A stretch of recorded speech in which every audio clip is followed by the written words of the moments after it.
성인 남자에게 이런 질문을 했습니다. 세상에서 제일 무서운 사람이 누구라고 생각하십니까? 아주 어릴 때 가장 무서운 사람은 아버지였습니다. 초등학교 다닐 때 제일 무서운 사람은 선생님이었습니다. 또 중고등학교 시절에 제일 무서운 사람은 선배들이었습니다. 그리고 군대 갔을 때 제일 무서운 사람은 고참이었습니다. 그리고 지금 제일 무서운 사람은 마눌님입니다. 이렇게 대답을 했습니다. 어떤 사람들은 제일 무서운 사람, 필요한 게 없는 사람, 또 자기 생명도 귀히 여기지 않고 남의 생명도 가볍게 여기는 사람, 참으로 무서운 사람이죠. 우리 믿는 자 가운데 제일 무서운 사람은 누굴까요? 성경 한 구절만 달달 외고 그것만 아는 사람, 신앙에 편협된 사람이 참 무서운 사람이죠. 제가 기도하는 가운데 정말 우리에게 제일 무서운 분이 있다면 그분은 누굴까요? 했더니 하나님께서 그분은 바로 성령이시다, 이렇게 감동을 주셨어요. 왜 성령이 무서운 분이십니까? 사도행전 5장에 보면 바나바라고 하는 사도가 자기 모든 소유를 팔아 가난한 자에게 나누어주고 선한 일을 할 때 많은 사람들이 환호하며 그 하나님의 영광을 보며 그를 칭송했습니다. 그 모습을 본 아나니아와 삽비라라고 하는 부부가 있습니다. 그분들도 교회 다녔던 사람이고 초대교회 멤버였습니다. 그래서 그들도 성령의 감동을 받고 당시의 사도들이 예수 그리스도의 부활을 증거하고 기사와 표적이 막 나타나기 시작하니까 사람들이 예수는 정말 부활했다, 예수는 정말 살아계시다. 여러분도 예수는 부활하시고 예수는 살아계시고 지금 여기 이 자리에 우리와 함께 하심을 믿으십니까? 그러니까 가만히 있지 않고 자기 소유를 다 팔아서 사도들 발 앞에 갖다 놓고 사도들은 그것을 가난한 자에게 나누어주며 복음을 증거했습니다. 그러니까 믿는 자들이 하루에 5,000명씩 허다한 무리들이 예수 앞으로 몰려드는 대부흥의 역사가 초대교회에 일어났습니다. 그때 이 아나니아도 자기 것을 팔아서 막상 사도들 앞에 갖다 놓으려고 하니까 마음속에 조금 아까운 마음이 들어요. 이거 다 드렸다가 내가 어떻게 살지? 당장 돈이 필요할 텐데 하고 얼마를 떼서 숨기고 나머지만을 드렸습니다. 베드로가 그 물질을 받으며 이렇게 묻습니다. 이 물질이 너의 판 돈의 전부이냐? 그때 그가 아마 이렇게 정직하게 네, 제가 얼마는 제 생활비로 뒀고 이렇게 하나님께 드립니다. 그것만 해도 참 큰 믿음이지, 큰 믿음. 그런데 이 아나니아가 별 생각이 없었든지 아니면 하나님의 그 믿음, 하나님의 그 능력을 온전히 신뢰하지 못했든지 하여튼 그는 거짓으로 이렇게 말했습니다. 이것이 전부입니다. 그 얘기를 듣는 순간에 이 베드로가 네가 어찌하여 성령을 속였느냐, 그 말과 동시에 이 아나니아는 혼이 떠나가 버렸습니다. 죽었습니다. 사람들은 도대체 이게 무슨 일이란 말이냐, 하나님께 땅 팔아 드리다가 죽었으니 장례를 치르고 이제 3시간 정도 지난 후에 그 아내가 어디 갔다가 늦게 그 장소에 왔습니다. 베드로는 동일하게 같은 질문을 합니다. 네가 판 땅값이 전부이냐? 그 아내도 역시 그 남편과 같이 네, 전부입니다. 그 얘기를 하는 그 순간에 역시 그도 성령을 속인 이유로 그 자리에서 혼이 떠나가 버렸습니다. 성경에 아마 가장 무서운 사건이 아닌가 싶습니다. 성령님은 얼마나 무서운 분이십니까? 사도행전 8장에 보면 베드로와 요한이 사마리아에 가서 설교하고 안수하니 성령이 임하였습니다. 그 모습을 보면서 시몬이라고 하는 사람이 그 사도들에게 돈을 들여 이 돈 받고 나도 안수하면 성령이 내리게 좀 해주세요. 그때 베드로는 바로 화를 내면 네가 어찌 성령을 돈을 주고 사려고 하느냐? 너는 돈과 함께 망할지어다. 저주를 내리니까 무서워 벌벌 떨며 제발 기도하여 그 저주가 내게 임하지 말게 하옵소서. 사랑하는 여러분, 우리 믿는 자들에게 있어서 가장 두려운 것은 세상도 아니고 마귀도 아니고 권력자도 아니고 부자도 아니고 바로 성령입니다. 성령이 가장 두려운 분이신 것을 여러분 인정하시며 신앙생활을 하십니까? 오늘 하나님의 질문입니다. 여러분들은 얼마나 성령을 알고 그 성령의 능력으로 성령과 함께 신앙생활을 하십니까? 한 주간 동안 여러분 세상에서 또 직장에서 가정에서 많은 사람을 만나면서 많은 갈등 또는 아픔 또 여러 가지 시험 또 사탄의 공격 염려 근심 걱정이 참 많으셨을 거예요. 오늘 하나님 옆에 나오면서 정말 하나님 어떻게 예수 믿으면 양으로 생명을 줄 뿐 아니라 풍성하게 주신다고 했는데 저가 채찍에 맞음으로 너희는 나누었다고 했는데 여전히 내 몸도 마음도 편치 않고 내 삶이 윤택하지 못하고 이런 어려움 가운데 있으니 하나님 어떻게 이런 위기를 이런 어려움을 돌파할 수 있을까요? 우리가 그런 소망을 가지고 하나님 앞에 나옵니다. 거기에 대한 하나님의 대답, 하나님의 해결 방법, 그것이 바로 오늘 이 말씀입니다. 제 아들에게 예수님이 이렇게 말씀했습니다. 나는 이제 십자가를 져야 한다. 십자가에 죽어야 대속의 역사를 이루고 그리고 너희뿐 아니라 모든 인류를 구원할 수가 있다. 그런 얘기를 듣자 이 제 아들은 놀라고 두려워하기 시작했습니다.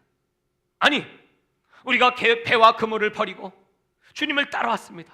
우리에게 지금 아무것도 없습니다. 우리는 그동안 믿었던 유대교에서도 출교당했습니다. 아무도 우리를 환영하고 받아줄 사람도 없습니다. 우리는 다시 세상으로 갈 수도 없고 다시 그 유대교회로 돌아갈 수도 없고 우리가 소망은 꼭 예수님 한 분밖에 없는데 주님이 떠나신다면 우리는 어떻게 살 수 있습니까? 근심과 걱정이 충만했습니다.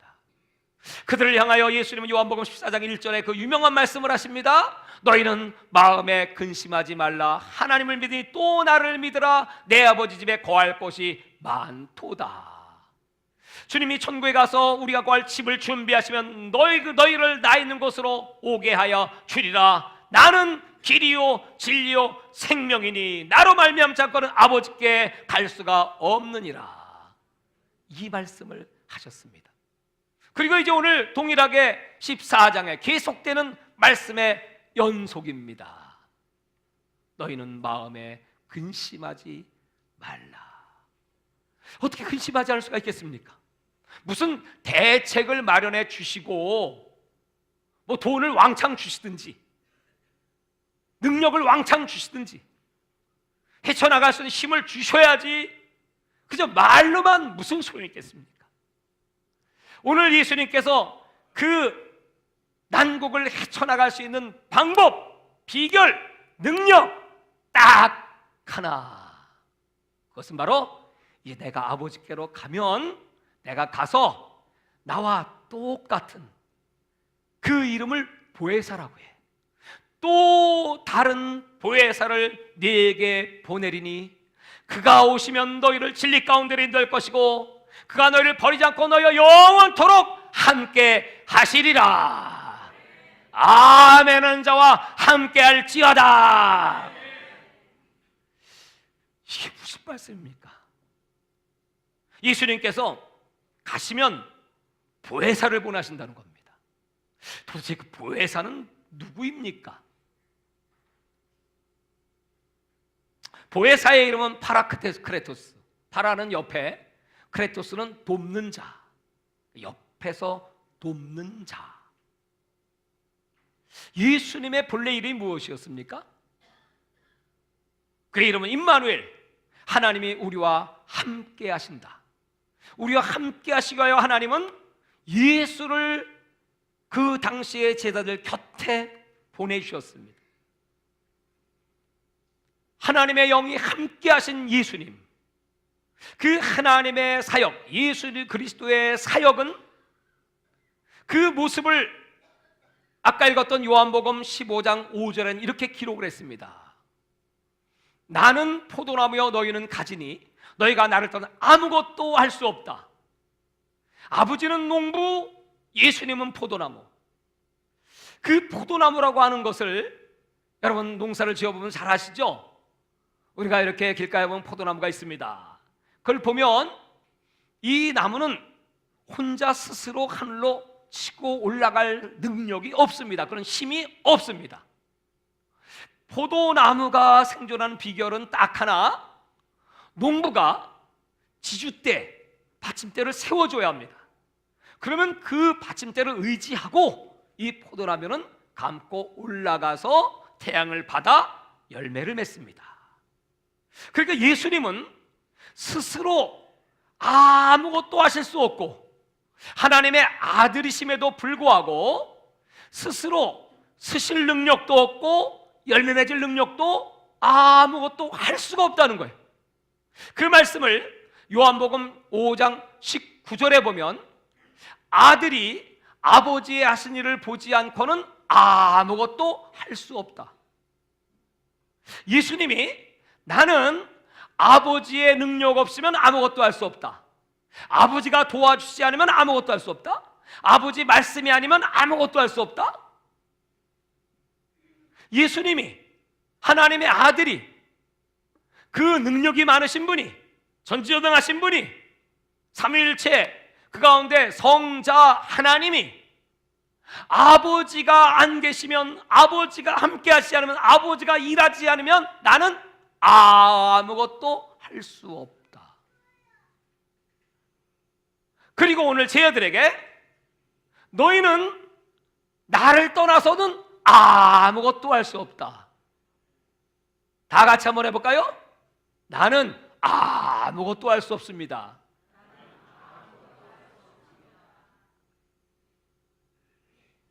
왜 이렇게 말씀했습니까?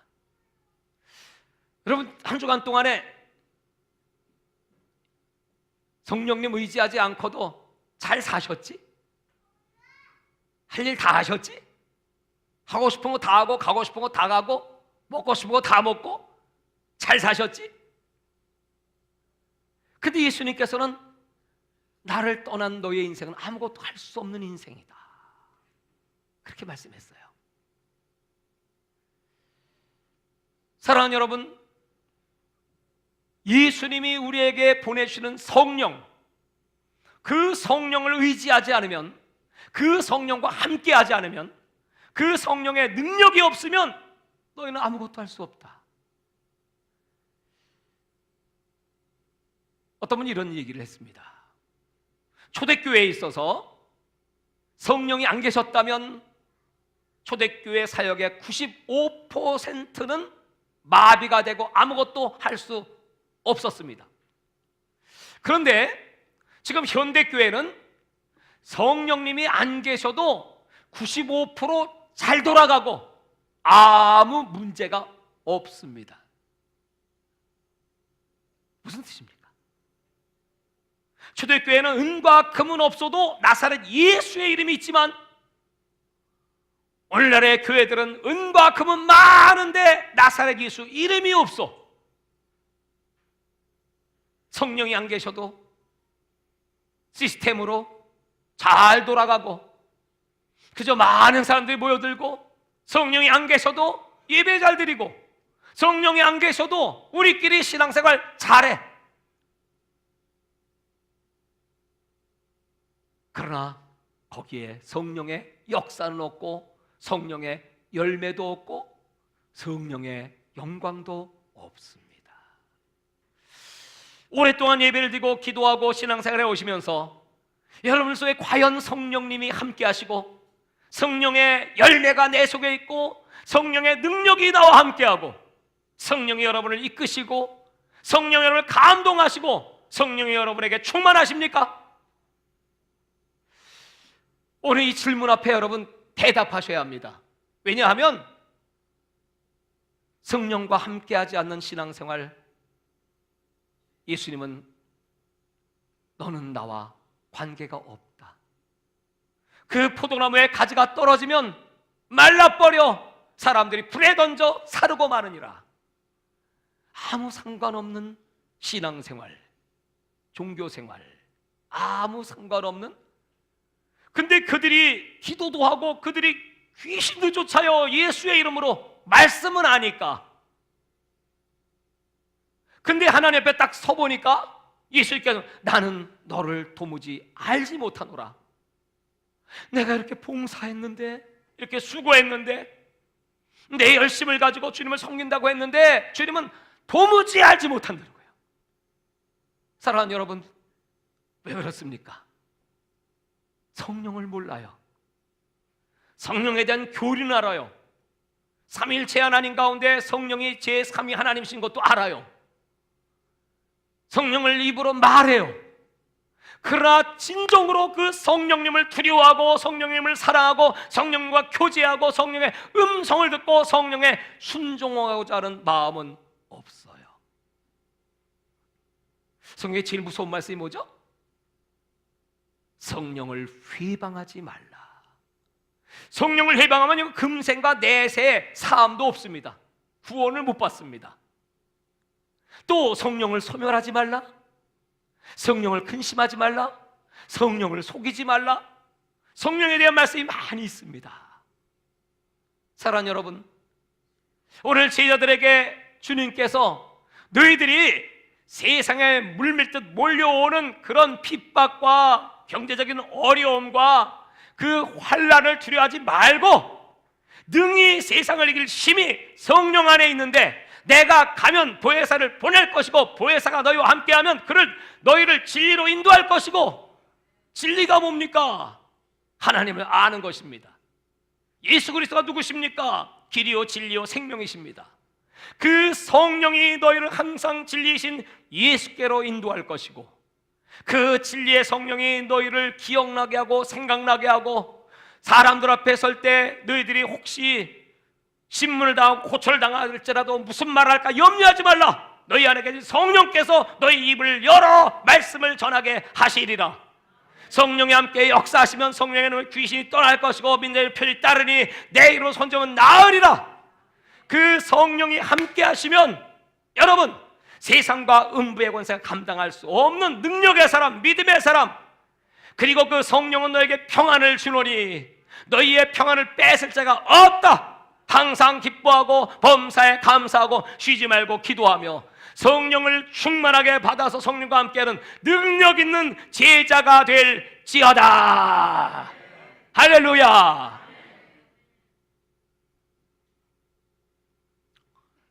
하나님은 우리에게 이런 최고의 선물을, 여러분, 하나님은 최고가 아니면 안 주세요. 째째하게 시시한 거 안 주십니다. 그러니까 하나님이시지. 하나님 푼돈 정도 주고 야 나 하나님이야 잘 섬겨. 여러분, 그 하나님을 그렇게 여러분 제한하면 안 되죠. 하나님이 우리에게 주시는 선물, 에베소 2장에는 너희가 이전에는 저 공중 권세를 잡은 자, 마귀죠, 사탄이죠, 어둠의 주관자를 섬겼던, 그래서 본질상 진노의 자녀였더니 진노의 자식이다 이 말이에요. 멸망받고 저주받아 마땅한 인생이 바로 저와 여러분이었다 이 말이에요. 그 하나님께서 너희에게 아들을 보내사 그 예수 그리스도를 믿는 자마다 멸망치 않고 우리에게 그 은혜를 믿음으로 말미암아 구원에 이르는 선물을 주셨으니 그 선물의 이름은 예수 그리스도시라. 예수 그리스도는 하나님의 최고의 선물입니다. 그 선물을 받으면 요한복음 1장 12절에 받는다, 선물을 마음문 열고 영접한다, 받는다, 그 똑같은 말입니다. 그러면 하나님의 자녀가 된 권세를 주셨으니 예수를 내가 받아들이면 자녀의 권세를 받습니다. 합법적인 힘이라는 것이 권세입니다. 합법적으로. 근데 예수님께서는 내가 가면 또 다른 보혜사가 올 거예요. 보혜사, 곁에 돕는 자가 오는데, 다시 말하면 보혜사라는 것은 같지만 다른, 원어에 보면 알로스라고 합니다. 알로스. 그 말은 같지만 다른입니다. 영어로 other, 그 말은 뭐냐면 다른입니다. 자, 이 책과 이 컵은 같아요, 달라요? 달라요. 어떻게 달라요? 모양도 다르고 색깔도 다르고 용도도 다르고 완전히 다른. 근데 이 책과 이 책은 같아요, 달라요?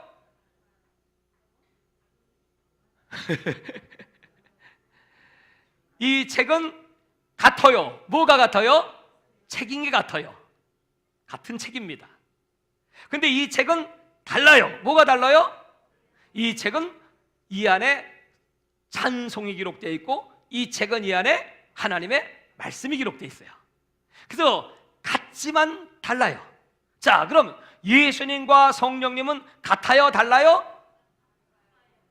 아니, 같지만 달라요 그래야지. 예수님과 성령님은 같지만 달라요. 뭐가 같아요? 하나님이신 것이 같아요. 삼위일체 동등한 하나님이세요. 그런데 달라요. 뭐가 달라요? 예수님은 육체로 이 땅에 오신 하나님이시고, 성령님은 영으로 이 땅에 찾아오신 하나님이세요. 그래서 예수님은 2000년 전에 그 예루살렘과 그 일대에 몸을 가셨기 때문에 그 제자들과 함께 또는 그 주변의 사람들, 병든 자들을 만나셨지만, 성령님은 시대를 초월하여 영이시기 때문에 뭐 이스라엘뿐 아니라 이 한국에도, 제가 지난주에 갔던 저 러시아 톰스크에도, 또 이제 앞으로 가야 될 멕시코에도, 전 세계 어디에나 동일하게 우리 성령님은 살아 계십니다. 제가 여러분들에게 이번 집회를 위하여 기도를 부탁합니다. 그럼 여러분 마음속에 내가 집에서 기도한다고 내 기도를 하나님 받으시고 우리 목사님과 함께 역사하실까? 그런 마음이 생길 수도 있죠. 내가 이 작은 입술로 내가 정말 이 연약한 기도의 능력으로 구하는 것도 들어주실까? 근데 성령은 말할 수 없는 탄식으로 우리 속에서 우리가 마땅히 구할 바를 알지 못하나 우리가 기도할 수 있도록, 또 우리가 하나님 앞에 구하는 것을 작은 기도라고 할지라도 크게 여기셔서 여러분이 기도하는 그 현장에 성령님은 사역하고 있는, 복음을 증거하고 있는, 안수하고 있는 저와 동일하게 역사하사 하나님의 살아계신 영광이 나타나게 되는 것입니다. 할렐루야! 할렐루야! 그래서 기도를 부탁하는 거예요. 성령의 역사는 동일하게 어디서나, 그 성령님은 참으로 두려운 분이시지만 우리를 고아처럼 버리지 않고, 그 성령이 하시는 일은 그게 5가지예요. 첫째, 헬퍼, 우리를 도와주세요. 여러분이 연약할 때, 힘이 없을 때 도와주세요. 성령님 우리 곁에 계셔서 티처, 가르쳐주세요. 이것이 진리이다, 저것은 잘못된 교리야, 이 신앙생활은 이렇게 하면 안 돼, 책망하시기도 하고 가르치기도 하세요. 성령님은 카운슬러, 우리에게 상담자예요.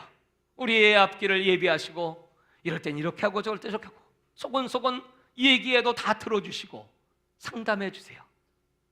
성령님은 지금도 변함없이 우리 속에 함께 하셔서 우리를 가르치시고 상담해 주시고 도와주시고, 그리고 우리에게 능력을 주시고 파워. 성령은 우리에게 힘을 주세요. 그래서 마귀와 싸워 이기는 힘, 귀신을 내쫓는 힘, 죄가 물밀듯 다가온다고 할지라도 죄를 물리치는 힘, 오히려 그 죄인들을 예수로 끌어내서 하나님 앞으로 인도하는 힘, 그 파워가 성령 안에 있습니다. 그래서 우리가 성령의 충만함을 구해야 된다는 거예요. 하나님은 예수님을 선물로 주셨다고 했습니다.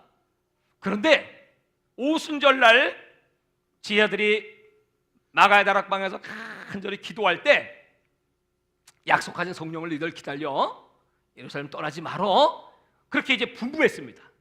제자들이 그 말씀을 듣고 예수님이 하셨어. 분명히 성령이 오실 거야. 그래서 마가의 다락방에 계신 문도가 모여가지고 성령이여 오십시오. 주님이 언제 거짓말한 적 있습니까?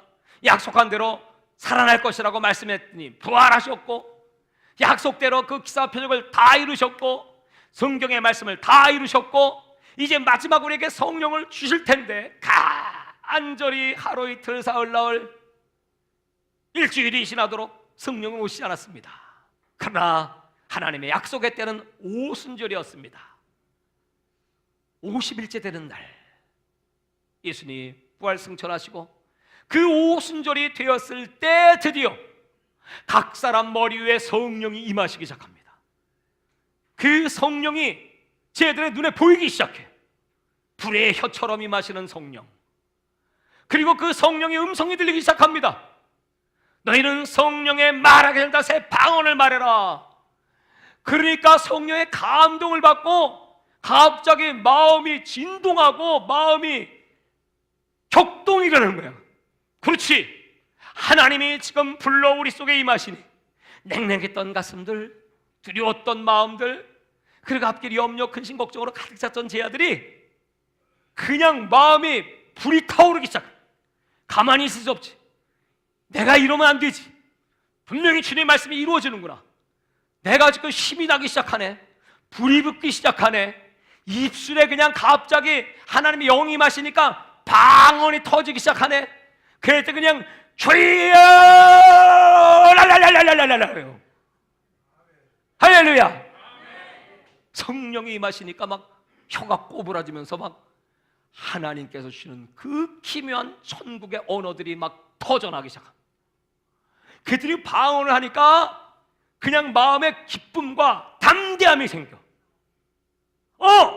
예수가 죽어서 끝난 게 아니고 그 약속된 또 다른 보혜사가, 그 예수가 이제는 육체가 아니라 영으로 내 속에 오셨구나. 옛날에는 그 예수님이 안 계시면 난리가 났습니다. 예수님을 따라가고 졸랑졸랑 따라가는 제자들이었습니다.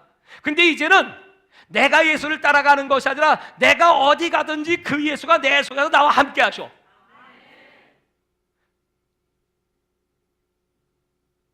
이 얼마나 놀라운 역사입니까? 사도행전 2장 38절에 예수님께서 설교를 제자들이 베드로가 막 합니다. 너희가 죽인 예수를 하나님이 살리셨다. 이게 복음이에요. 우리 죄 때문에 예수는 죽었고 하나님은 죄 없는 예수를 살리셔서 죄인된 우리들을 의인으로 만드시는 게 복음이다. 그 설교를 하면서 너희가 각각 회개하여 예수 그리스도의 이름으로 세례를 받으라. 그리하면 성령을 선물로 너희에게 주시리라. 회개하고 예수 그리스도의 이름으로 세례를 받으면 성령을 선물로 주신대. 선물. 여러분, 오늘 교회 여러분 왜 오셨습니까? 대답해야죠. 선물 받으러 왔습니다. 할렐루야. 오늘 저는 여러분을 위하여 오늘 풍성한 선물을 준비했습니다. 은과 금이 아닌 나사렛 예수의 이름으로 성령을 선물로 받을 지어다. 그 성령이 오시니까 3장 19절에 성령을 선물로 받으면 너에게 유쾌한 날이 이르리라. 제 아들이 유쾌 기분이 리프레싱이라고 써있어요. 영어 성경에. 그냥 마음이 새로워지고 기쁨이 충만하고, 야 이거 괜히 우리가 이렇게 벌벌 떨고 말이야. 에? 그 관원들을 두려워하고 그 유대인들을 두려워하고 예수 없어 우리 어떻게 살아. 에? 신앙생활하면서 아이고 하나님 어떻게 하면 좋아요. 뭐 기도를 안 하는 거나 해긴 해. 아이고 주여. 이렇게 낙심하고 좌절하는 연약한 제자들에게 성령이 오시니까 두려움이 싹 사라지고 유쾌해. 할렐루야. 기쁨이 막 충만해. 그냥 막 담대해. 그리고 어디든지 막 가라면 성령인들 막 가. 나사렛 예수 일어나! 그러면 벌떡 일어나. 이거 대단하네. 여러분, 이것이 바로 진정한 그리스도인의 모습인 것입니다. 하나님이 이걸 선물로 우리에게 주신다는 거예요. 얼마나 감사합니까? 이번에 톰스크를 갔는데 그 톰스크에 가니까 마약 환자들이 얼마나 많은지. 그 목사가 젊은 시절 마약하던 사람입니다. 자살을 하고 목을 줄에다가 걸었는데, 그래서 매달려 죽으려고 나 죽는다 그랬더니 줄이 끊어졌어. 그래서 이 사람이 살아났어. 그래서 내가 이거 하나님이 나를 살려주시나? 뭐 하나님 잘 몰라도 하여튼 그러면서 이제 복음을 받게 되고 은혜를 받게 되고 변화받게 되고 성령을 받게 됐어요. 그 성령의 능력이 임하게 되니까 어떻게 됩니까? 자기와 같은 그런 마약 환자들이 러시아에는 너무 많습니다. 또 알코올 중독자 너무 많습니다. 추운 나라니까. 그들을 어떻게 하면 구원할 수 있습니까? 자기 집에다가 그 센터를 만들었습니다. 그래서 응접실에다가 그 중독 환자들을 모아놓고 자기 아내와 자녀들은 그 방 안에 있는 거기서 자고, 그렇게 하니까 여러분 생활이 안 되는 거야. 그래서 아내 보고 당신 친정으로 애들 데리고 가시오. 그리고 그 마약한 같이 살아. 사람들이 다 미쳤다고 하는 겁니다. 그 아내가 여러분 마음이 어떻겠습니까? 그러면서 거기서부터 시작된 교회가 어떤 다른 방법 없이 오직 예수 그리스도의 이름으로 복음이 그들 속에 들어가니까 그들이 은혜를 받고 성령의 능력이 임하니까 마약을 끊어버리고 중독에서 해방되고 그들이 교회 나오고 그 가족들이 교회 나오고 소문나기 시작하고 하니까 그 교회가 톰스크 시베리아의 최대 교회로 성장하게 되었습니다. 거기에 은혜를 받은 사람들이 또 이 마약 중독자들이 은혜 받고 신학공고 목사가 돼서 그래서 나가서 또 그 센터를 세우고 또 센터를 세우고, 여러분 거기서 이번에 한국에 들어온 세계대회에 참여한 사역자들이 30명이야. 난 그걸 몰랐어요. 가보니까 그쪽 시베리아에서 30명이 한국에 왔어. 그러면서 여기서 저보고 오라는 거예요. 거기서 뭐 300km 떨어진데 뭐 350km 떨어진데 이런 데서 저보고 오래. 그래서 이제 그 교회에서 이제 집회를 하고 또 차를 타고 이제 그 먼 데를 또 달려갔습니다. 갔더니 거기 구렛나루가 이렇게 있는 젊은 친구들이 있는데 처음에 한국 들어온다고 신청서를 냈습니다. 그래서 사진을 보내고 이름을 보내고 비행기 티켓을 보냈습니다. 근데 그 교회 이름도 없고 직분도 없어요. 이게 목사인지 어느 교회인지. 우리 선교사가 목사님, 이 사람들이 정체불명인데 틀림없이 IS 테러리스트 같습니다. 그 내가 그렇네. 이놈들이 한국 이렇게 초청받아서 들어와가지고 폭탄 터뜨릴 것 같아. 하나님 큰일 났습니다. 테러리스트가 뭐 어떻게 하면 좋습니까? 그냥 막 기도하고 금식하고 테러를 막아주세요. 그 보니까 그 친구들이 드디어 들어왔어. 들어와서 많이 보니까 테러리스트 같지가 않아. 아주 착하게 생겼어. 그러니까 너희들 못하는 놈들이냐? 그랬더니 우리는 마약 환자였습니다. 여기 문신이다. 그런데 우리가 예수 믿고 변화되고 우리가 마약 치유 센터를 세웠는데 바로 그 친구야. 그래서 그가 한국 은혜를 많이 받고 와서 열심히 사역을 하고 있습니다. 거길 가봤더니 빌딩을 엄청난 단독 건물을 세워놨는데 거기에 밑에 수영장까지 있어. 그 어마어마한 빌딩에 거기 뭐 회관도 있고 숙소도 있고 다 있습니다. 방송실 뭐 악기 다 있습니다. 찬양하고 기도하고 거기에 그 환자들 가족들 모여서 거기서 치유 사역을 벌이고 있는데 그 치유 센터가 그들이 공동체를 세워서 한국에서 돈 내준 것도 아니고 우리가 돈 내준 것도 자기들끼리 돈 모아서 공동체를 이루어 가지고 또 그 환자들이 치료받고 감사해서 헌금하고 이래가지고 그 센터가 러시아와 터키까지 약 500개가 세워져 있어. 500개. 러시아의 복음화에 엄청난 일을 이 친구들이 하고 있더라는 거예요.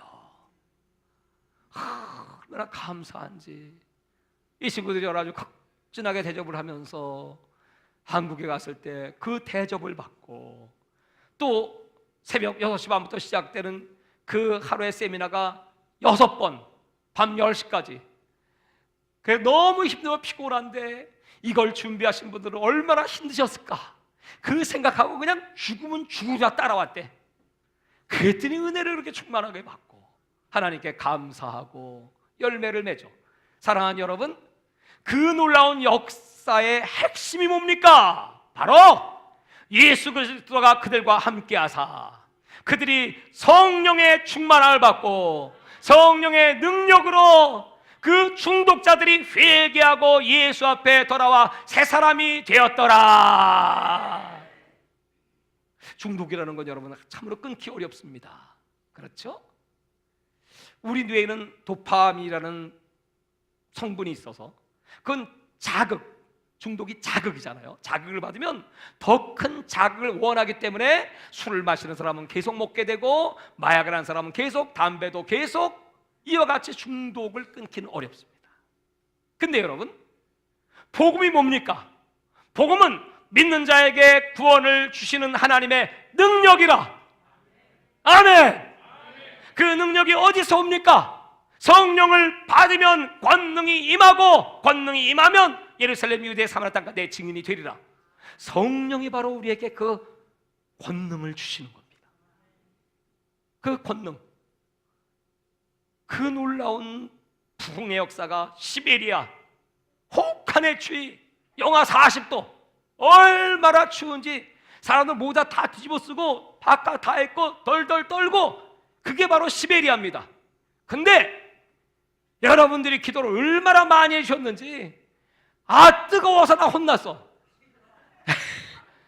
날씨가 너무 좋아가지고 얼마나 날씨가 화창, 그 시베리아 그 350km를 차 타고 가는데요, 눈으로 쫙 뒤덮인 산이야. 몽골은 나무가 없습니다. 근데 여기는 나무들이 막 잣나무들이, 자작나무예요. 쫙 뻗어있는 나무가 시베리아 벌판에 계속 되는데, 와, 그 공기가 얼마나 상쾌하고, 이야, 정말 이렇게 하나님이 이 러시아에 축복을 내리셨구나. 그 하나님께 감사하고 인천공항에 딱 도착하는 순간에, 이야, 여기가 지옥이구나. 미세먼지. 여러분, 천국과 지옥, 그게 대비되더라고요. 거기 여러분, 그런 그 역사가 바로 성령의 역사. 여러분 속에 오늘 성령이 거하시면, 여러분 어떤 나쁜 중독, 요새 무슨 중독이에요? 스마트폰 중독, TV 중독, 영화 중독, 스포츠 중독, 섹스 중독, 마약 중독, 여러분 죄악 중독, 마귀 중독, 세상 중독. 그래서 예수님은 중독은 중독으로 이겨야 돼. 다 같이 중독은 중독으로 이겨야 합니다. 시작. 무슨 중독? 예수 중독, 성령 중독, 기도 중독, 아멘 중독. 할렐루야. 그래서 기도에 중독돼서 다윗은 시편 55편 17절에 나는 저녁과 아침과 저녁에 끊임없이 기도하겠노라. 그는 기도에 중독된 사람이야. 시편 119편 167절에 나는 주의 의로운 귀를 위하여 하루에 7번씩 찬양하리이다. 그는 찬양에 중독된 사람이야. 예수에 중독되고, 성령에 중독되고, 말씀에 중독되고, 은혜에 중독되고, 감사에 중독되고, 아멘에 중독되고, 할렐루야. 그러면 능히 세상 중독, 죄의 중독, 세상 쾌락, 육신의 정력, 이생의 자랑, 안목의 정력 다 잘라버리고 이길 수 있습니다. 그런 자만 하나님이 데리고 가시는 거예요. 사랑하는 여러분, 지금이 얼마나 무서운 마지막 때, 사탄의 괴계가 극렬할 때입니까? 성령의 충만함을 받지 못하면, 아까 일부 예배를 인도하면서 보니까 물론 뭐 인원이 적기도 하지만 막 설교를 해도 아멘이 빨리빨리 안 나와. 아멘 써도 쬐끔해. 왜요? 일주일 동안 내내 건비하고 힘들고 어려운 영적 전투에서 그 제대로 뭐 부르짖고 기도도 제대로 하지 못하고, 그러고 나오니 이 영이 마귀에게 꽉 잡혀 찌그러져 가지고 힘이 없어, 능력이 없어. 그래서 거기에 다시 성령이 들어가고 말씀이 들어가고 하나님의 능력이 임하니까 다시 살아나니까 뭐예요? 아멘! 주여! 이게 여러분 굉장한 능력입니다. 사도행전 2장에 베드로가 설교를 하며 이렇게 말하면, 말세에 하나님이 남종과 여종에게 성령을 그 육체에 부으리니, 어디다? 육체. 어디다? 육체. 내 몸에, 내 몸 안에, 영혼에, 그리고 내 육체입니다. 부으리니 아이들은 예언을 하고 젊은이들은 환상을 보고 노인들은 꿈을 꾸리라. 우리 교회 어르신들이 많이 계신데 요새 꿈 좀 잘 꾸십니까? 꿈은 뭔 꿈? 나 이제 늙어 꿈 못 꿔. 근데 성령은 꿈을 주셔. 나는 날마다 꿈을 꿉니다. 하나님, 성령이 주시는 꿈, 하나님 나라 확장의 꿈, 하나님 나라 건설의 꿈, 죽은 영혼을 살리는 꿈, 전 세계에 복음을 전하는 꿈. 크레므린 광장에 그 많은 무리들을 모아놓고 하나님 여기서 복음을 전하여 마지막 때 예수님을 맞이하게 하여 주옵소서. 사람이 한 번 더 죽는 건 정한이죠. 죽은 다음에 심판이 있으리라 말씀하신 하나님, 우리 죄를 사하시고 예수님이 이 땅에 첫 번째 오셨지만 재림하시는 예수님은 우리를 구원에 이르게 하기 위하여 죄와 상관없이 자기를 간절히 바라는 자들을 위하여 두 번째 나타나시리라. 2000년 전에는요 죄인 찾아오셨어요. 다시 오시는 예수님이요 절대로 죄인 찾아 안 옵니다. 이미 복음이 전파됐고 이미 복음으로 깨끗해졌고 회개했고 새 사람 된, 그래서 구원을 아직 우리 못 받았어요. 이미 예수님의 십자가의 사건으로 구원을 받았지만 그 구원은 아직 완성되지 않았어요. 그래서 우리는 이미와 아직 사이의 긴장 가운데 신앙생활을 하고 있는 것입니다. 그래서 바울은 두렵고 떨림으로 너희 구원을 이루라. 우리는 구원을 이루어가는 과정입니다. 천국 우리 아직 못 들어갔어요. 천국은 내 속에 임하였지만 내 영혼, 내 몸이 신령한 몸으로 변해 천국 들어가는 건 아직 남아있는 숙제입니다. 그때까지는 여러분 두렵고 떨림으로 죄와 싸워 이기며 어떻게 내 속에 계신 성령의 능력으로 날마다 예수의 이름으로 열매를 맺고 그리스도의 인격을 담고, 예수님의 사역이 두 가지입니다. 하나님의 성품을 드러내고 두 번째 하나님의 영광을 드러낸다. 바로 성령이 임하시면 우리는 하나님의 성품, 예수님을 닮아가 갈라디아 5장 20절에 9가지 열매를 맺고, 그리고 하나님의 능력, 물이 변하여 포도주가 되는 기적, 하나님의 살아계신 역사. 여러분, 저와 여러분이 나가 복음을 증거할 때 손을 내밀어 병을 거치고 기사와 표적이 예수 이름으로 나타날지어다. 예수님은 사복음서에 제자들을 키우셨어요. 그렇죠? 제자, 디사이플인 훈련받는 자입니다. 제자, 배우는 자입니다. 제자, 그 예수와 함께하는 자입니다. 예수의 인격을 배우고 예수의 능력을 배우는 자입니다. 근데 사도행전 1장으로 넘어가면 사도행전은 제자라고 부르지 않고 사도들, 그 사도들을 하나님이 선택하신, chosen, 미리 선택한 자, 제자를 선택해서 훈련해서 사도가 됐어요. 어떻게? 성령이 임하니까 제자가 사도가 돼. 오늘 여러분, 사도가 되면 배우는 자가 가르치는 자가 되고, 사도가 되면 앉아서 가만히 있던 자가 이제 뻘떡 일어나 나가는 자가 되고, 사도가 되면 전하는 자가 되고, 사도가 되면 이 말씀을 선포하는, 사도가 되면 표적과 능력이 갑절로도 하고, 사도가 되면 세상과 음부의 것을 감당할 수 없는 그런 능력이 임하게 되는 것입니다. 그 사도의 비결은 딱 하나, 성령을 받으면. 성령 받고 사도 됩시다. 할렐루야. 그것은 성경에 어떤 신학교 졸업한 목사만 사도다? 그런 얘기 없습니다. 평신도들이라고 할지라도 오늘 여러분 다 육체를 갖고 있죠? 오늘 그 육체 속에 성령을 부어주시면 여러분 회개하고 여러분 영혼 속에 하나님의 영이 임하고 성령이 임하시면 그 다음부터 사도적 권세와 능력을 주셔서 땅까지 이 복음을 전하는 능력 있는 그리스도의 일꾼 되기를 주의 이름으로 축원합니다.